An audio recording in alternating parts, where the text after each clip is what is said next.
Simo Haya, sniper paling mematikan dalam sejarah peperangan.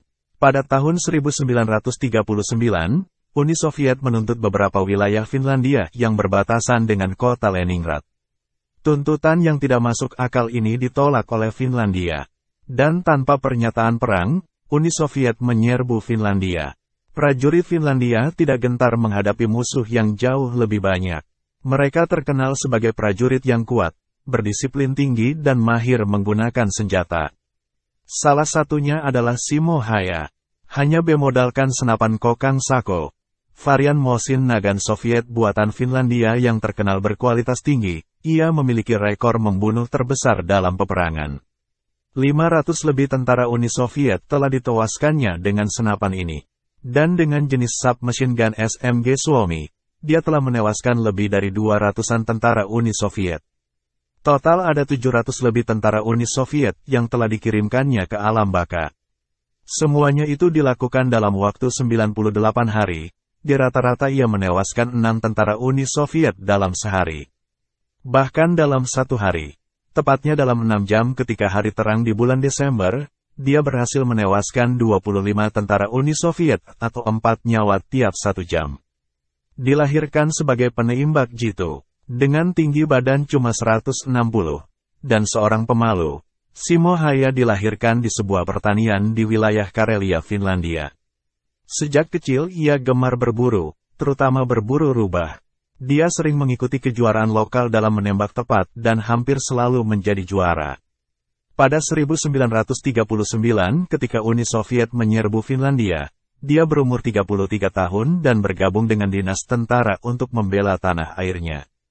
Kemudian dia mendapat pelatihan sniper, dan kemampuannya menembak membuat terkesan semua instruktur dan teman-temannya, sehingga ia mendapat julukan Haya atau penembak jitu yang luar biasa. Akan tetapi bagi tentara Uni Soviet, dia selalu membuat gentar mereka selama peperangan berlangsung dan menjulukinya sebagai Belaya Smet dalam bahasa Rusia yang artinya si maut putih. Bahkan pihak Uni Soviet mengerahkan 1 batalion khusus hanya untuk memburunya. Metode Haya masih digunakan sampai sekarang.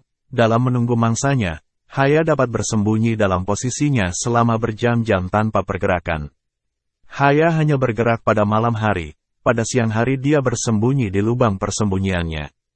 Dia menelan salju untuk menyembunyikan uap yang keluar dari lubang hidungnya ketika bernapas di suhu yang dingin dan untuk memperlambat detak jantungnya.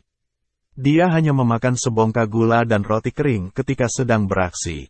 Haya hanya menembak targetnya ketika ada suara yang menyamarkannya sehingga posisinya tidak diketahui.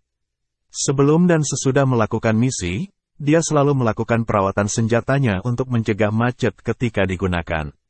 Seragam tentara Uni Soviet yang berwarna hijau gelap menjadikan mereka target yang mudah di medan peperangan Finlandia yang bersalju.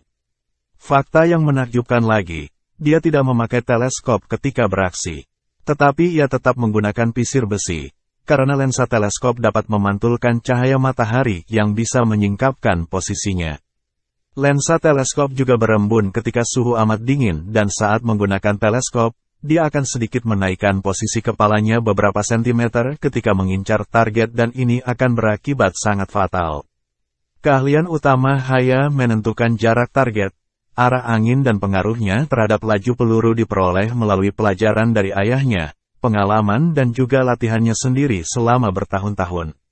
Pada tanggal 6 Maret tahun 1940, Haya mendapat luka serius akibat dari ledakan suatu peluru yang menghancurkan separuh wajahnya. Dia pingsan dan dianggap sudah tak bernyawa lagi. Beruntungnya tubuhnya tampak sedikit bergerak-gerak di antara tumpukan mayat dan dia segera dilarikan ke rumah sakit. Dia mengalami koma selama beberapa minggu dan walaupun nyawanya dapat diselamatkan tapi wajahnya tak dapat dipulihkan. Ketika dia sadar dari komanya, peperangan telah selesai dengan ditandatanganinya gencatan senjata antara Finlandia dan Uni Soviet.